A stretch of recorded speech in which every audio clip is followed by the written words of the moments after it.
Walang misteryoso at nakahahawang sakit na kumakalat sa Pangasinan. Yan ang paglilinaw ng Pangasinan Health Office kaugnay sa kumalat na balita tungkol sa sakit na balat o sakit sa balat na dumapo sa dalawang taga roon. Nangako na rin sila ng tulong para maipagamot ang dalawang pasyente. Balita ka ni Cara David.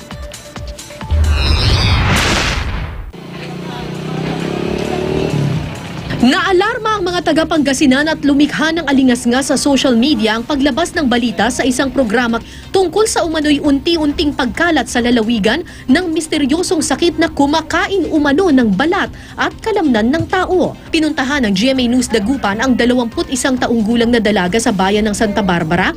Siya ang tampok sa naturang ulat na umano'y tinamaan ng sakit. Puno siya ng mga sugat mula mukha hanggang katawan. Kwento niya, 3 taon nang nakalilipas nang magsimula lang sa pantal ang kanyang mga sugat na kalaunay dumami at kumalat sa iba't ibang bahagi ng kanyang katawan. Makailang beses na rin siyang dinala sa ospital. Unang na-diagnose ng doktor na meron siyang leprosy, kaya binigyan ng karampatang lunas. Pero di naglaon, lumala ang kanyang mga sugat. Pinili ng mga kaanak nito na iuwi na lang siya sa bahay at idaan sa dasal ang kanyang kalagayan. Sa unang pagsusuri ng mga doktor, leprosy o ketong daw ang sakit na tumama sa dalaga. Posible umanong nagkaroon ng reaksyon ng gamot sa kanyang katawan kaya hindi naghilom ang mga sugat.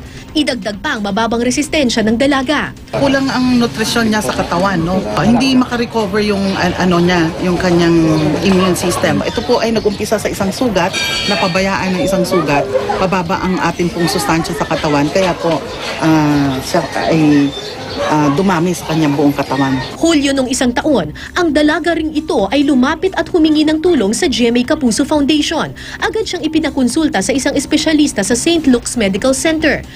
At sa pagsusuri, lumabas na hindi ketong kundi isang uri ng autoimmune disease na tinatawag na Pyoderma gangrenosum ang sakit ng dalaga.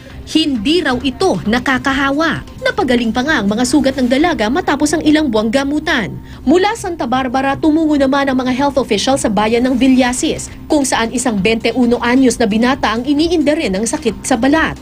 Nakahiga na lang siya, mahapdi, nangangaliskis at nagsusugat pa ang kanyang balat. Nobyembre nung nakaraang taon nang magsimula ang mga sintomas. Sa findings ng doktor, psoriasis naman ang sakit nito. Long term ang paggamutan at ito ay naiimpluwensyahan po kasi ng temperatura, no, ang isa yun na factor pag nagtaglamig. Kung kaya sinasabi ng kanyang magulang na lumabas noong October and November kasi yun yung panahon po ng taglamig. Pinabulaanan ng Pangasinan Health Office na may kumakalat na sakit sa balat sa probinsya. Hindi raw nakakatulong ang ganitong pagkalat ng maling impormasyon. Unang-una, hindi raw dapat pandirihan ng dalawa dahil ang sakit ng dalaga at ng binata ay hindi raw nakakahawa.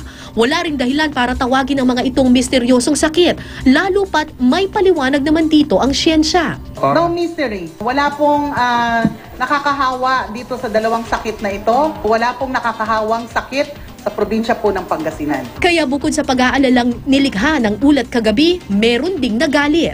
Ano't anuman, tutulungan daw ng Pangasinan Health Office ang dalawang pasyente. Nakatakdang dalhin sa ospital ang dalaga para malinisan ang mga sugat nito. Kailangan daw gawin ito para matuyo at maghilom ang mga sugat. Dadalhin din sa espesyalista sa psoriasis ang binata para mabigyan ng medikal na atensyon. Masaya ako ngayon, Maganda. Medyo magaling na siya. Gusto ko lang po yung financial, tulong lang po sa aming pamilya. Sana po matulungan nila ako para gumaling na po ako. Cara David, GMA News.